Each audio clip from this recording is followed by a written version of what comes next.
Hello everyone, welcome to my channel CBSE History and Social Science. Today we will discuss class 8th History, chapter 4 Tribals, Dikus and the Vision of a Golden Age. आज के इस video में हम class 8th के history के चौथे chapter आदिवासी, दीकू और एक स्वर्णिम युग की कल्पना चैप्टर को स्टडी करेंगे। तो स्टार्ट करते हैं आज के इस वीडियो को। Don't forget to like, comment, share and subscribe to my channel. तो स्टार्ट करते हैं। सबसे पहले ये वीडियो की शुरुआत होती है मुंडा रिवोल्ट। मुंडा रिवोल्ट 1890 में हुई थी। 1890 में मुंडा विद्रोह हुआ था। इन 1895 a man named Birsa was scene roaming the forest and villages of छोटा नागपुर। 1890 के दशक में जो मुंडा विद्रोह हुआ था, उस विद्रोह के समय 1895 में एक व्यक्ति, बिरसा नाम का व्यक्ति जो है वो क्या है, बिहार के जंगलों में और गांवों में, छोटा नागपुर के क्षेत्र में इधर उधर घूमते हुए पाया गया। People said he had miracles power. लोग कहते थे कि उसके अंदर चमत्कारिक शक्तियां हैं। He could cure all diseases and multiply grain. उसमें इतनी सारी शक्तियां हैं कि वो किसी भी बीमारी का इलाज कर सकता है और वो अनाज के ढेर को कई गुना बढ़ा सकता है। Birsa himself declared that God had appointed him to save his people from trouble. और बिरसा ने खुद ये घोषणा की कि भगवान ने उसे नियुक्त किया है कि वो लोगों को उनकी समस्याओं से मुक्ति दिलाए, free them from the slavery of dikus, और दीकुओं से, इन आदिवासियों को उनकी गुलामी से मुक्ति दिलाए। सून थाउजेंड्स बिगेन फॉलोइंग बिरसा। और अचानक ही हजारों लोग बिरसा को फॉलो करने लगे, बिलीविंग दैट ही वॉज भगवान। और लोग बिरसा को भगवान मानने लगे। And had come to solve all their problems. और बिरसा के पास अपनी समस्याओं को सुलझाने के लिए आने लगे। तो ये जो मुंडा विद्रोह है, बिरसा मुंडा के नेतृत्व में बिहार के छोटा नागपुर के क्षेत्र में जो है दीकुओं के अगेंस्ट लड़ा गया। दीकू का मतलब जो है वो होता है जंगल से बाहर के लोग। वो लोग जो जंगलों में नहीं रहते, उन लोगों को बिहार के ये छोटा नागपुर क्षेत्र के लोग दीकू कहा करते थे। तो मुंडा विद्रोह दीकुओं के अगेंस्ट में 1890 के दशक में लड़ा गया था बिरसा के नेतृत्व में। Birsa was born in a family of Mundas. Birsa Munda जनजाति में पैदा हुए थे। A tribal group that lived in Chota Nagpur. मुंडा जनजाति जो है बिहार के छोटा नागपुर क्षेत्र में रहती है। But his followers included other tribals of the region. लेकिन उनके जो फॉलोअर्स थे उसमें दूसरी जनजातियों के लोग भी थे, जिसमें संथाल और ओरांव जो है वो मुख्य थे। All of them in different ways were unhappy with the changes they were experiencing and the problems they were facing under British rule. और सभी तरह के जनजाति के लोग जो बिहार के छोटा नागपुर क्षेत्र में रहते थे, वो सारे के सारे, चाहे वो संथाल हो, उरांव हो या मुंडा हो, वो सब अपने आसपास में हो रहे सारे परिवर्तनों से असंतुष्ट थे, क्योंकि उनकी वजह से उनकी समस्याएं बढ़ती जा रही थी। ब्रिटिश शासन की वजह से उनकी समस्याएं बहुत बढ़ गई थी। Their family way of life seems to be disappearing. और उनका परंपरागत जीवन जीने का तरीका जो है वो धीरे धीरे समाप्त हो रहा था। देयर लिवलीहुड, उनकी जीविका के साधन वर अंडर थ्रीट, वो खतरे में पड़ गए थे। And their religion appear to be in danger, और उनका धर्म जो है वो भी खतरे में उन्हें लग रहा था। तो उस समय की परिस्थितियों में आदिवासी हर तरह से परेशान थे और वो इन परेशानियों से मुक्ति चाहते थे। और ऐसे समय में बिरसा ने उन्हें उनकी समस्याओं से मुक्ति दिलाने का वचन दिया। तो लोगों ने बिरसा की बातों पर विश्वास किया और उनका साथ दिया, और इसी की वजह से ये जो है मुंडा विद्रोह यहाँ पर हुआ। अब सबसे पहले देखते हैं कि ट्राइबल्स या ट्राइब्स, जनजाति लोग होते कौन हैं। Who are tribes? तो सबसे पहले tribes had customs and rituals that were very different from those laid down by Brahmanas. Tribal या जनजाति लोग वो होते हैं जो ब्राह्मणों द्वारा बनाए गए रीति रिवाज और नियमों से परे होते हैं, यानी उन रीति रिवाजों और नियमों को वो नहीं मानते हैं जो ब्राह्मणों द्वारा बनाए गए, क्योंकि वो ब्राह्मणों द्वारा बनाए गए समाज, सोसाइटी का पार्ट न होकर जंगलों में रहते थे। ठीक है। तो सबसे पहली विशेषता जनजाति की, वो ब्राह्मणों के बनाए गए रीति रिवाज नियमों का पालन नहीं करते हैं। दूसरा, these societies also did not have the sharp social division that were characteristic of caste society. दूसरी सबसे महत्वपूर्ण विशेषता इस जनजाति समुदाय की ये थी कि इनमें किसी भी प्रकार का जाति, ऊंची नीची जाति का भेदभाव देखने को नहीं मिलता है, जैसा कि अन्य जातियों में देखा जाता है। ठीक है, तो इनमें जातिगत ऊंच नीच नहीं होती है, ये इनकी दूसरी विशेषता। और तीसरी, all those who belong to the same tribe thought of themselves as sharing common ties of kinship. और एक ही जनजाति समुदाय के सभी लोग आपस में एक दूसरे से जुड़े हुए होते हैं, एक ही परिवार के अंग मानते हैं, किनशिप जो है उस रिलेशन में होते हैं। However this didn't mean that there were no social and economic differences within the tribes. लेकिन इसका ये मतलब नहीं था कि आदिवासियों में कोई सामाजिक या आर्थिक अंतर नहीं होते थे, उनमें भी सामाजिक और आर्थिक अंतर होते थे, लेकिन जैसा ब्राह्मणिकल सोसाइटी या फिर अन्य समुदायों में जो जातिगत ऊंच नीच देखी जाती है, वैसा इस समुदाय में देखने को नहीं मिलता है। ठीक है, फिर हम बात करते हैं कि भारत में कहाँ कहाँ कौन कौन सी ट्राइबल जातियाँ रहती है। तो यहाँ ये जो मैप आप देख रहे हैं, इस मैप में आप देख सकते हैं कि भारत के लगभग सभी राज्यों में आदिवासी जनजातियाँ रहती है, जिसमें जम्मू कश्मीर से लेकर जो है तमिलनाडु केरला तक के राज्यों में ये देखी जा सकती है। जहाँ जहाँ जंगल के क्षेत्र हैं वहाँ वहाँ ये जनजातियाँ रहती है। स्पेशली अगर हम हिमाचल प्रदेश की बात करें, हिमाचल प्रदेश में गड्डीज और वन गुज्जर जो हैं, ये दोनों जम्मू कश्मीर, पंजाब और हिमाचल में रहते हैं। भूटिया जनजाति जो है वो उत्तराखंड में रहती है। सहरिया और भील जनजाति राजस्थान में रहती है।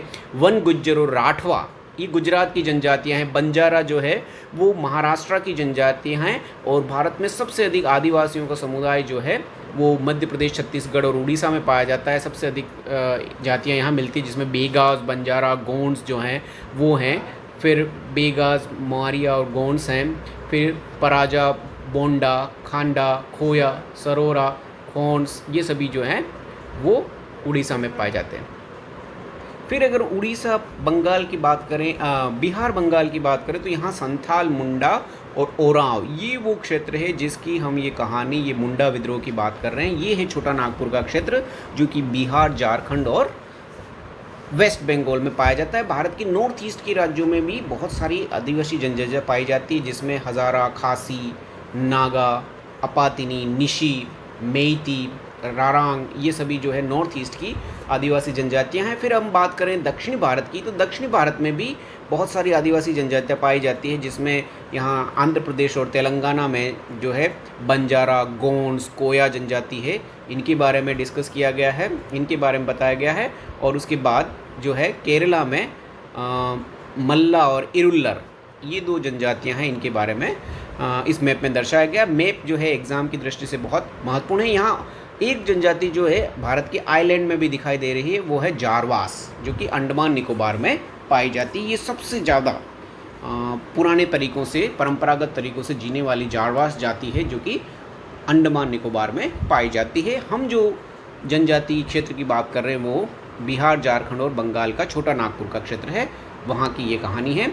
अब बात करते हैं कि आदिवासी लोगों का जीवन जो है वो किस तरह से चलता है। How did tribal groups leave. तो मेनली आदिवासी जो है 4 तरह के कार्य करके अपना जीवन व्यतीत करते, अपना जीवन बिताते हैं। सबसे पहला है सम वर जूम कल्टिवेटर्स। बहुत सारे या कुछ आदिवासी जो है जूम कल्टीवेशन करते हैं, जिसको शिफ्टिंग कल्टीवेशन भी कहा जाता है। शिफ्टिंग या जूम कल्टीवेशन का मतलब जो है जंगलों में, पहाड़ी क्षेत्रों में, जंगलों में जंगल की कुछ भाग को काट कर, जला कर फिर उसमें आग लगा दी जाती है और फिर वहाँ बीज बोए जाते हैं और खेती की जाती है। तो कुछ आदिवासी जूम कल्टीवेशन या स्थानांतरी कृषि करते हैं।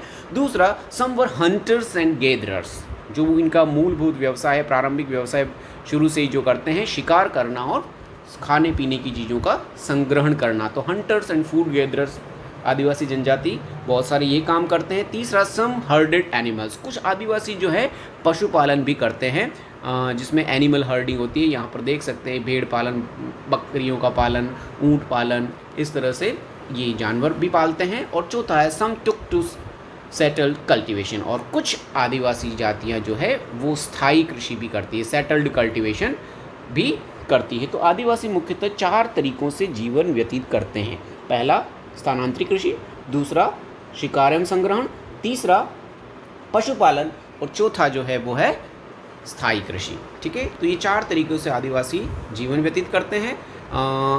अब इसमें हम पहले जूम कल्टीवेशन को देखते हैं। जूम कल्टीवेशन जो है बहुत प्रसिद्ध तकनीक है। भारत के नॉर्थ ईस्ट के राज्यों में स्थानांतरित कृषि को जूम कल्टीवेशन कहा जाता है, that is shifting cultivation. Zoom cultivation जो है शिफ्टिंग कल्टीवेशन है। This was done on small patches of land. ये छोटे छोटे एरिया के क्षेत्रों में की जाती है, मोस्टली इन फॉरेस्ट, जंगल के एरिया में की जाती है। The cultivators cut the tree tops to allow sunlight to reach the ground. इसमें जो होता है, किसान जो भी रहता है, आदिवासी किसान, वो पेड़ों के ऊपरी भाग को काट देते हैं ताकि सूर्य की रोशनी ज़मीन तक पहुंच सके, और फिर बाकी बचे जो ठूंठ रहते हैं या नीचे के तने का पार्ट रहता है उसको वो जला देते हैं, और इस तरह से वो खेत तैयार किया जाता है। They spread the ash from the firing which contain potash to fertilise the soil.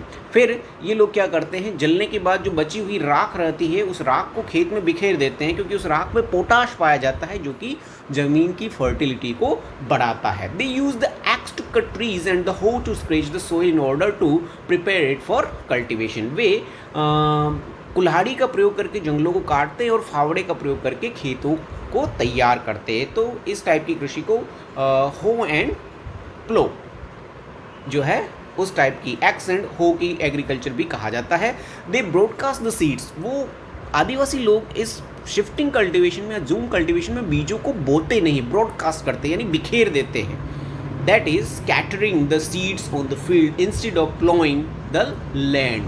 वो हल जोतते नहीं बल्कि बीजों को बिखेरते हैं। Once the crop was ready and harvested they move to another field. एक बार जब फसल तैयार हो जाती है उसको वो काट लेते हैं और उसके बाद अगले वर्ष वो अगले खेत में जाते हैं या अगली जगह इसी प्रकार से खेत तैयार करके खेती करते हैं। A field that had been cultivated once was left fallow for several years. एक बार जिस खेत पर खेती कर ली जाती है उसे बहुत वर्षों तक खाली छोड़ दिया जाता है, क्योंकि खेती करने की वजह से उस खेत की फर्टिलिटी जो है वो कम हो जाती है। तो नेक्स्ट ईयर किसान जो है दूसरे खेत में खेती करते हैं। Shifting cultivators were found in the hilly and forest tracts of north east and central India.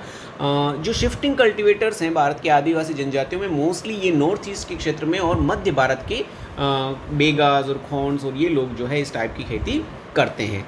These tribal people depended on free movement within forest and on being able to use the land and forest for growing their crops. ये tribal लोग जो है वो mainly इसी खेती पर निर्भर रहते हैं, फॉरेस्ट पर ही निर्भर रहते हैं और फॉरेस्ट के अंदर की उसी ज़मीन से उत्पादित फसलों द्वारा अपना जीवन यापन करते हैं। तो ये हो गया शिफ्टिंग कल्टीवेशन। अब दूसरा बात करते हैं हंटर्स एंड फूड गैदरर्स की।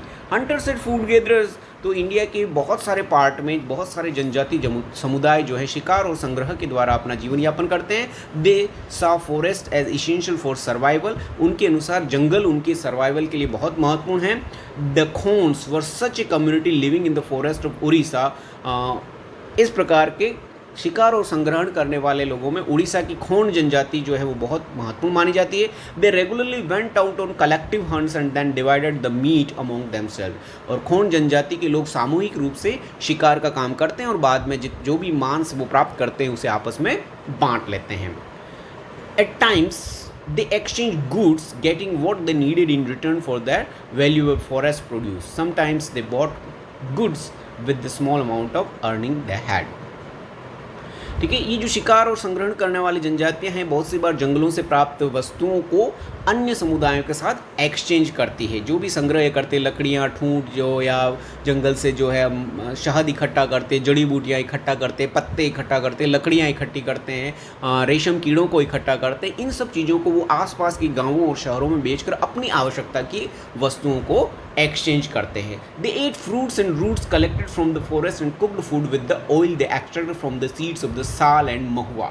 ये लोग जंगल से जो भी फल फ्रूट प्राप्त होते हैं उनसे अपना भोजन बनाते हैं और ये इन्हीं जंगलों में साल और महुआ के वृक्षों से जो तेल प्राप्त होता है उसका वो खाने में के रूप में प्रयोग करते हैं। They used many forest shrubs and herbs for medicinal purpose. वो बहुत सारे जंगली पेड़ पौधों का उपयोग दवाइयों के रूप में भी करते हैं। And sold forest produce in the local markets, और जंगलों से जो भी चीज़ें प्राप्त होती है उसको लोकल स्थानीय बाजारों में बेचते हैं। The local weavers and leather workers turn to the Khonds when they needed supply of kusum and palash flowers to colour their cloths and leather. और बहुत सारे जो स्थानीय बुनकर और चमड़े के काम करने वाले लोग होते हैं, इन आदिवासी खोंड समुदाय के लोगों को ढूंढते रहते हैं, क्योंकि उन्हें अपने चमड़े और कपड़ों को रंगने के लिए पलाश के फूलों की आवश्यकता रहती है, और वो पलाश के फूल यही आदिवासी उन्हें प्रोवाइड कराते हैं। The beggars of central India were reluctant to do work for others. एक विशेष समुदाय, जनजाति समुदाय है मध्य प्रदेश छत्तीसगढ़ का बेगा जनजाति समुदाय। ये एक ऐसा समुदाय है भारत का जो दूसरे लोगों के लिए काम करने में शर्म महसूस करता है। उनके अनुसार दूसरे लोगों के लिए काम करना गलत है। The Baigas saw themselves as people of the forest. Baiga अपने आप को जंगल के मानते हैं, जंगल के लोग समझते हैं, who could only live on the produce of the forest. और उनका यह मानना है कि जंगल से जो भी मिले उसी से एक आदिवासी व्यक्ति को अपना जीवन चलाना चाहिए। तो बेगा जनजाति जंगलों से प्राप्त वस्तुओं से ही अपना जीवन यापन करती है। वो किसी भी तरह से दूसरे लोगों के लिए खेतों में काम करना है, इस तरह की चीज़ों में विश्वास नहीं करते हैं। ठीक है, ये इंपॉर्टेंट है बेगा जनजाति। इसके बाद तीसरा तरीका जिसके द्वारा आदिवासी अपना जीवन चलाते हैं वो है जानवरों को चराना, यानी पशुपालन, एनिमल हर्डिंग। ठीक है, बहुत सारे ये काम करते हैं आदिवासी। दे वर पैस्टोरलिस्ट who moved with their herds of cattle or sheep according to the season। इन आदिवासियों में बहुत सारे ऐसे समुदाय हैं जो खानाबदोश घुमंतु जीवन व्यतीत करते हैं, अपने जानवरों के साथ एक स्थान से दूसरे स्थान पर घूमते फिरते हुए अपनी लाइफ बिताते हैं। और मोस्टली इस तरह के आदिवासी जो है डेजर्ट एरियाज़ में या सूखे मरुस्थलीय क्षेत्रों में पाए जाते हैं। When the grass is one place was exhausted they move to another area. ऐसे क्षेत्रों में, सूखे क्षेत्रों में, शुष्क क्षेत्रों में जहाँ पर घास सूख जाती है तो अपने जानवरों को खिलाने के लिए वो दूसरे क्षेत्रों की तरफ चले जाते हैं। The Van Gujjars of the Punjab hills and the Labadiyas of Andhra Pradesh were cattle herders. Punjab के वन गुर्जर और आंध्र प्रदेश की लबाड़िया जनजाति जो है वो मवेशी पालक मानी जाती है, गाय बैलों भैंसों को पालती है। द गड्डीज ऑफ कुल्लू वर स्टेफर्ड्स। जो कुल्लू मनाली हिमाचल की जो गड्डी जनजाति है वो गडरियों की जाती है, शेफर्ड्स की जाती है जो भेड़ों को पालती है। And the Bakarwals of Kashmir reared goats. और कश्मीर की बकरवाल जनजाति जो है वो बकरी पालन का काम करती है। तो ये आपको ऑब्जेक्टिव क्वेश्चन में ये सारी चीज़ें याद रखनी पड़ेगी। तो ये सारी जनजातियाँ हैं जो डिफरेंट पशुपालन का कार्य करती है। उसके बाद आता है चौथा कार्य जो कि है स्थायी कृषि, cultivating that fields in one place year after अनादर। ठीक है, बहुत सारे आदिवासी जो हैं एक ही खेत को बार बार जोतते रहते हैं, एक फसल से अगली फसल तक, instead on moving from place to place. वो एक जगह से दूसरी जगह मूव नहीं करते हैं। They begin to use the plough and gradually got rights over the land they lived on. Generally वो हलों का यूज़ करते हैं खेती करने में, और एक जगह पर खेती करते जब उन्हें बहुत लंबा समय हो जाता है तो वो उसी जगह पर निवास करने लग जाते हैं। The land belong to the clan as a whole. ऐसे समुदाय जो स्थायी कृषि करते हैं उनको, वो जिस ज़मीन पर खेती करते हैं वो ज़मीन किसी एक व्यक्ति की पर्सनल ना होकर पूरे समुदाय की रहती है, उनके कबीले की होती है।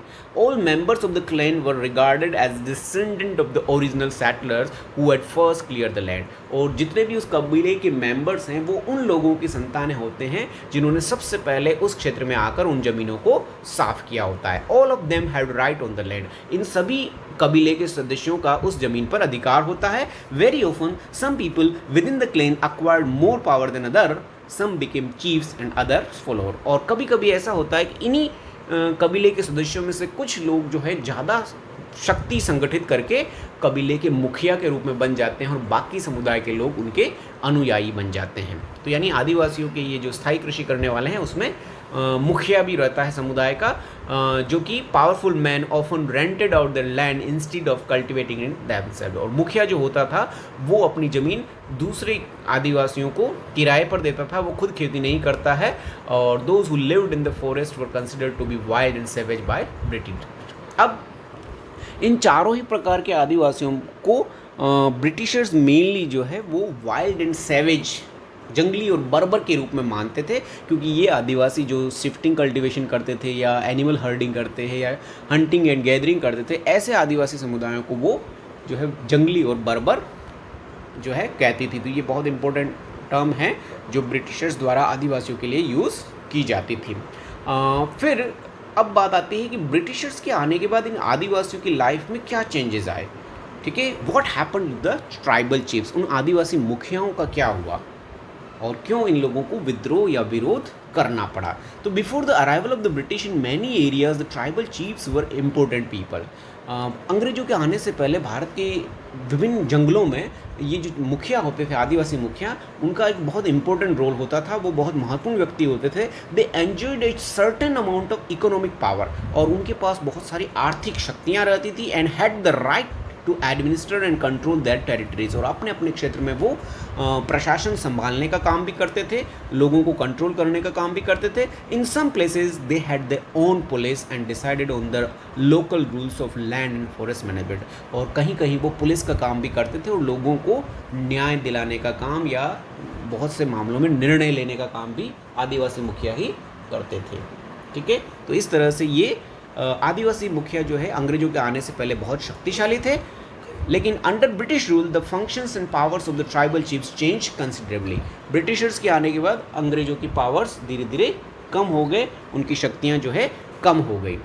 कितनी बार अंग्रेजों के आने के बाद इन ब्रिटिश मुखियाओं की शक्तियों में बहुत ज़्यादा परिवर्तन आ गया। They were allowed to keep their land titles over a cluster of village and rent out lands, but they had lost much of their administrative power and were forced to follow laws made by British officials in India। Britishers के आने के बाद इन आदिवासी मुखियाओं को उनकी ज़मीनें तो दी गई और उनको उन बस्तियों पर, उन आदिवासी समुदाय पर मतलब रूल करने का राइट भी दिया गया, but they lost much of their administrative power, उनकी सारी प्रशासनिक शक्तियाँ उनसे छीन ली गई और उन्हें ब्रिटिशर्स द्वारा बनाए गए कानूनों को फॉलो करने के लिए मजबूर किया। अभी तक वो अपने अपने समुदाय के लिए खुद कानून बनाते थे, लेकिन अब वो आदिवासी मुखिया ब्रिटिशर्स के बनाए कानूनों को फॉलो करते थे। उन्हें किसी तरह का कोई पुलिसिंग का, न्याय करने का इस तरह का कोई अधिकार नहीं रहा। दे ऑल्सो हैड टू पे ट्रिब्यूट टू द ब्रिटिश, और इन आदिवासी मुखियाओं को अंग्रेजों को ट्रिब्यूट भी देने पड़ते थे, and discipline the tribal group on behalf of the British. और इन आदिवासियों को अंग्रेजों के बिहाफ पर उन्हें क्या करना पड़ता था, डिसिप्लिन में रखना पड़ता था, और अगर डिसिप्लिन में नहीं रख पाते थे तो इन आदिवासी मुखियाओं से उनके मुखियापन की शक्ति या मुखिया पद से हटा दिया जाता था। They lost the authority they had earlier,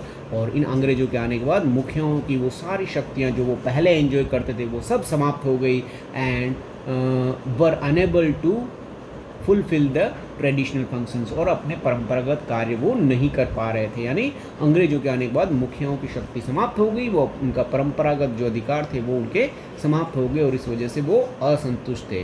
what happen to the shifting cultivators. अब हम बात करते हैं कि शिफ्टिंग कल्टिवेटर्स थे, उनकी लाइफ में अंग्रेजों के आने के बाद क्या परिवर्तन आए। तो शिफ्टिंग कल्टिवेटर्स जो थे, ब्रिटिशर्स शुरू से ही ऐसे लोगों को पसंद नहीं करते थे जो जगह जगह घूमते रहते थे। The Britishers were uncomfortable with the groups who moved about and didn't have fixed home, जो एक जगह नहीं रहते थे, जिनके परमानेंट निवास नहीं होते थे। They wanted the tribal groups to settle down, वो चाहते थे, ब्रिटिशर्स चाहते थे कि ये जो ट्राइबल ग्रुप है घूमते फिरते रहते हैं, उन्हें भी एक जगह बसाया जाए, एंड बिकम पीजेंट कल्टिवेटर्स, और उन्हें जो है किसान बना दिया जाए। Settle peasants were easier to control, अंग्रेजों के अनुसार जो एक जगह बस जाते हैं ऐसे किसानों को कंट्रोल करना आसान होता है, and administer the people who were always on the move, और उन पर शासन चलाना भी आसान होता है। The British also wanted a regular revenue resources for the state, और इन किसानों को, इन आदिवासियों को किसान बनाकर वो उनसे परमानेंट रेवेन्यू भी प्राप्त करना चाहते थे।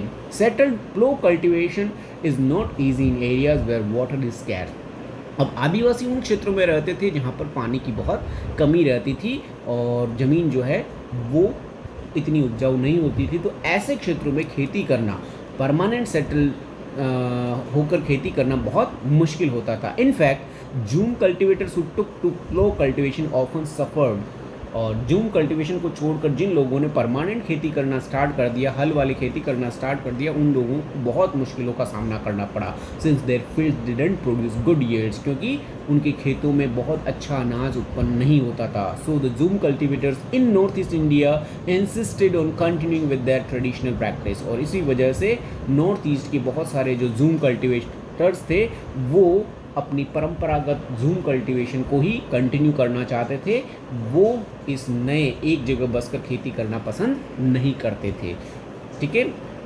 फिर अंग्रेजों के आने के बाद अंग्रेजों द्वारा बनाए गए वन कानून या फॉरेस्ट लॉज का इन आदिवासियों पर क्या प्रभाव पड़ा। The British declared that forest were state property. अंग्रेजों के फॉरेस्ट लॉ का सबसे इम्पोर्टेंट पॉइंट था कि अब से ये जितने भी जंगल हैं वो आदिवासियों की संपत्ति न होकर सरकारी संपत्ति होंगी, अंग्रेजों की संपत्ति होगी। In these forest people were not allowed to move freely. और जैसे ही जंगल सरकारी या ब्रिटिशर्स की संपत्ति घोषित किए गए, अब लोगों को जंगल में फ्रीली मूव करना, जूम कल्टीवेशन करना, फलों और चीज़ों को इकट्ठा करना, शिकार करना, इन सारी गतिविधियों पर प्रतिबंध लगा दिया। और इन प्रतिबंधों का सबसे ज़्यादा प्रभाव पड़ा आदिवासियों की ज़िंदगी पर, क्योंकि आदिवासी ही जंगलों से अपना पूरा जीवन चलाते थे, तो उनकी पूरी जीविका ही जो है वो बदल गई। कुछ आदिवासी जो जंगलों से चीज़ों का आदान प्रदान करते थे, the problem with trade during the 19th century, tribal groups found that traders and money lenders were coming into the forest more often. और ब्रिटिशर्स के आने के बाद आदिवासियों ने महसूस किया कि जो व्यापारी हैं और जो साहूकार लोग हैं अब ज़्यादा जंगलों में आने लगे हैं, wanting to buy forest products. वो जंगलों से प्राप्त वस्तुओं को खरीदना चाहते हैं, ऑफरिंग कैश लोन्स, वो उन्हें कैश में उधार पैसा देना चाहते हैं, asking them to work for wages, और वो चाहते हैं कि ये आदिवासी लोग उनके लिए काम करें। तो ऐसे सभी लोग जो जंगलों में आते थे उनके लिए वर्ड यूज़ किया जाता था दीकू। तो ये दीकू लोगों का जंगल में अब दखल लगातार बढ़ता जा रहा था। It took tribal groups some time to understand the consequences of what was happening. और धीरे धीरे आदिवासियों को इन दीकुओं के आने के परिणामों और प्रभावों का पता लगने लगा कि इन दीकुओं के आने से उनके परंपरागत जीवन शैली जो है पूरी तरह से नष्ट हो रही है। तो इस वजह से ये इनसे नाराज थे। अब ब्रिटिशर्स के आने के बाद, वन कानूनों के बन जाने के बाद बहुत सारे आदिवासियों को मजबूर होकर नए नए कार्यों को करने के लिए मजबूर होना पड़ा। तो the search for work, the plight of the tribals who had to go far away for their homes in search of work was even worse. बहुत सारे आदिवासी जो अपने घरों से दूर अलग अलग क्षेत्रों में काम की तलाश में गए, उनकी स्थिति और भी खराब हो गई। From the late 19th century, tea plantation started coming up and mining became an important industry. 19th century के लास्ट के अंतिम दशकों से भारत में चाय बागानों और खनन का व्यवसाय शुरू हो गया था, और इन दोनों ही कार्यों में आदिवासियों को एक तरह से रिक्रूट करना शुरू किया गया। Tribals were recruited in large number. इन दोनों ही तरह के कार्यों में आदिवासियों को बहुत अधिक संख्या में भर्ती किया गया। टी प्लांटेशन ऑफ आसाम में and coal mines of Jharkhand में, दोनों ही जगह ये बहुत ज़्यादा संख्या में भर्ती किए। They were recruited through contractors who paid them miserably low wages and prevented them from returning home. और ये कॉन्ट्रैक्टर्स के थ्रू, ठेकेदारों के द्वारा भर्ती किए जाते थे। इनको बहुत कम जो है इनकी सैलरी, तनख्वाह या वेजेस मिलते थे, भत्ते मिलते थे, और साथ ही साथ इन्हें घर भी जाने नहीं दिया जाता था। घर जाने पर उन पर प्रतिबंध लगा दिया जाता था। तो इस वजह से ये आदिवासी बहुत मुश्किल परिस्थितियों में चाय के बागानों और कोयला माइंस में या कोयला की खानों में काम करने को मजबूर हो गए। और इन स्थितियों को उन्होंने कविताओं के माध्यम से व्यक्त किया है। In this land of the English no hard it is to live. इस अंग्रेजी राज में जीना कितना है मुश्किल। 1930 के दशक में वेरियर एल्विन एक विजिटर्स था जिसने बेगा जनजाति के क्षेत्र को विजिट किया था, और वहाँ पर उसने इन आदिवासियों से कुछ गीतों को गाते हुए सुना था। उसी में से एक गीत यहाँ आपके सामने दिया गया है। In this land of the English how hard it is to live. अंग्रेजों के इस राज में जीना कितना है मुश्किल। How hard it is to live in the village sit the landlord. गाँव में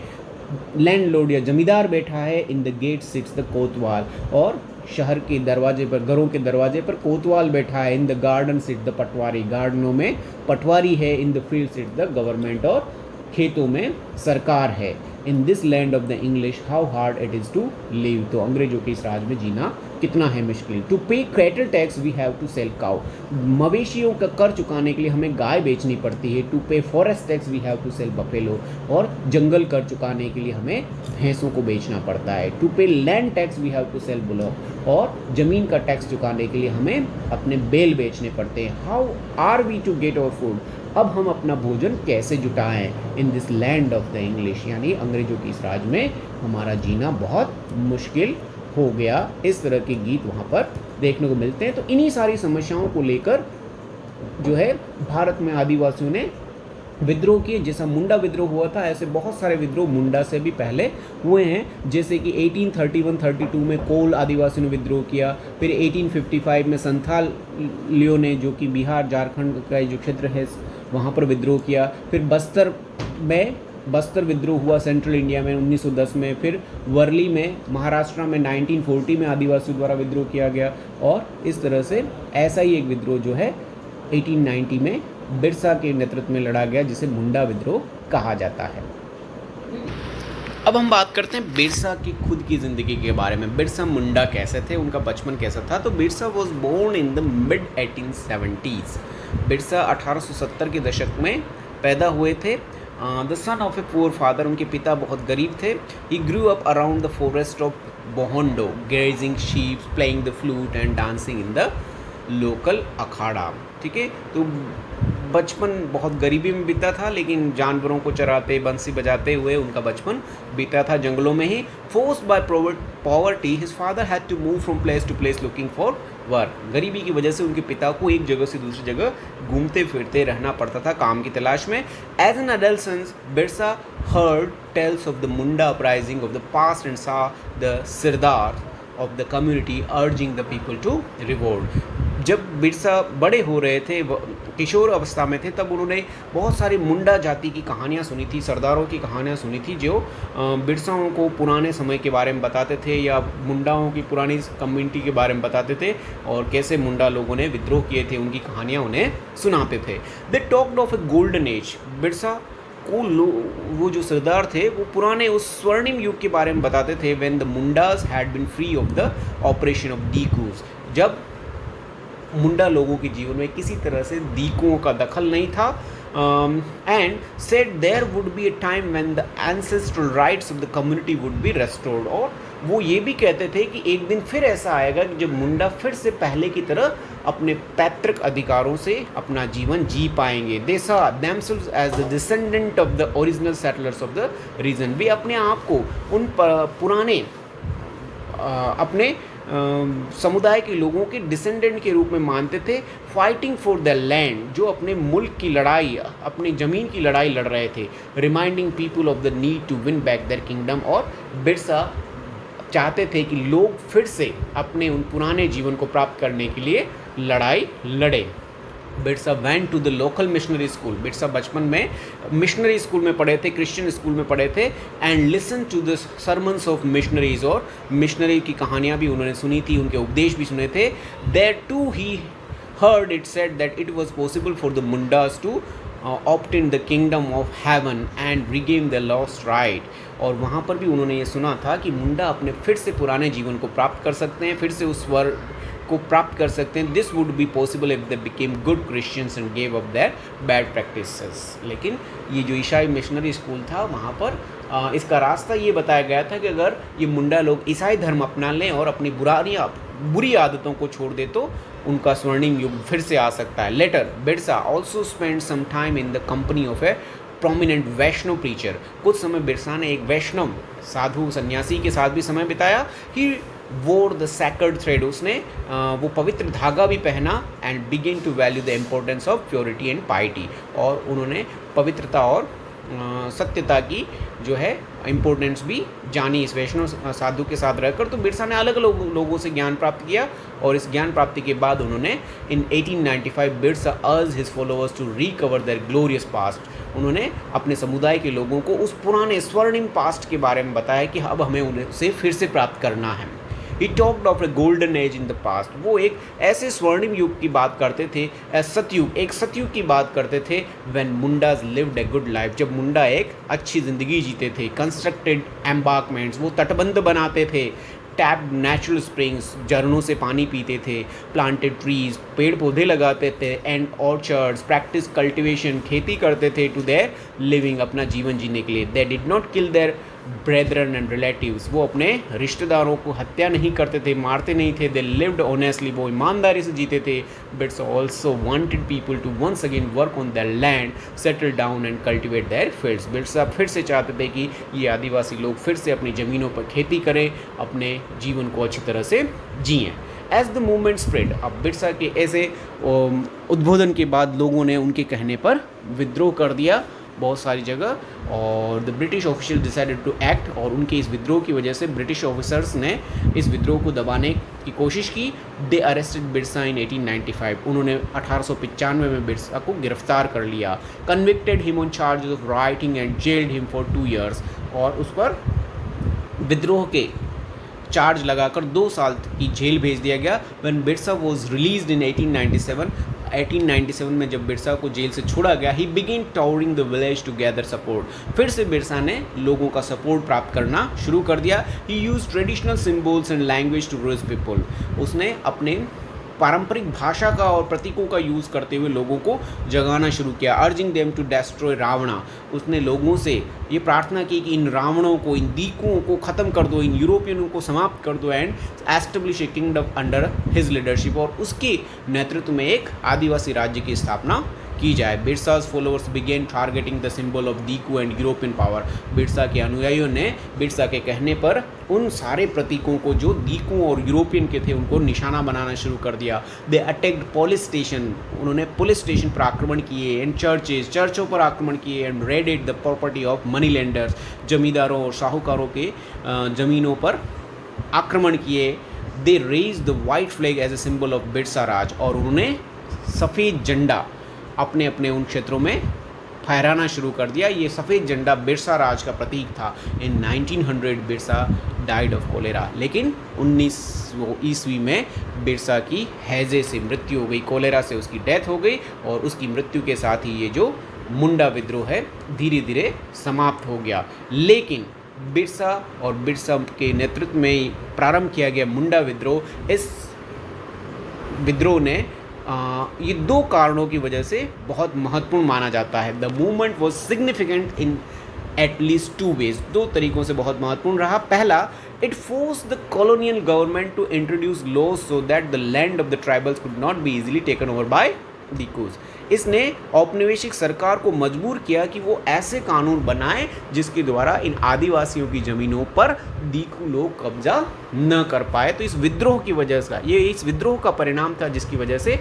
उन्हें अपनी ज़मीनों पर उनका अधिकार मिला। दूसरा, it showed once again that the tribal people had the capacity to protest against injustice and express their anger against colonial rule, और बिरसा के इस मुंडा विद्रोह ने ये भी बता दिया कि इन आदिवासियों में, इन जंगली लोगों में भी इतनी क्षमता है कि वो अपने साथ होने वाले अन्याय का विरोध कर सकते हैं और अपना गुस्सा जो है इस ऑपरेसिव ब्रिटिश राज्य के अगेंस्ट दिखा सकते हैं। तो उन्होंने अपना गुस्सा दिखाकर अपनी क्षमता को बताया कि वो चुपचाप शांति से सहन करने वाले लोग नहीं हैं, जहाँ ज़रूरत पड़ेगी वो विरोध भी करेंगे। तो ये इन 2 कारणों की वजह से ये जो मुंडा विद्रोह है बहुत सफल रहा, इसका बहुत प्रभाव रहा, और इसी के साथ ये आज का जो वीडियो है, आज का जो चैप्टर है, यहीं समाप्त होता है। आशा है आपको ये वीडियो बहुत पसंद आया होगा, और अगर पसंद आया है तो don't forget to like, comment and subscribe to my channel. Subscribe करना बिल्कुल मत भूलिएगा, और अगले वीडियो में हम अगले चैप्टर के साथ प्रस्तुत होंगे। तब तक के लिए गुड बाय टू ऑल।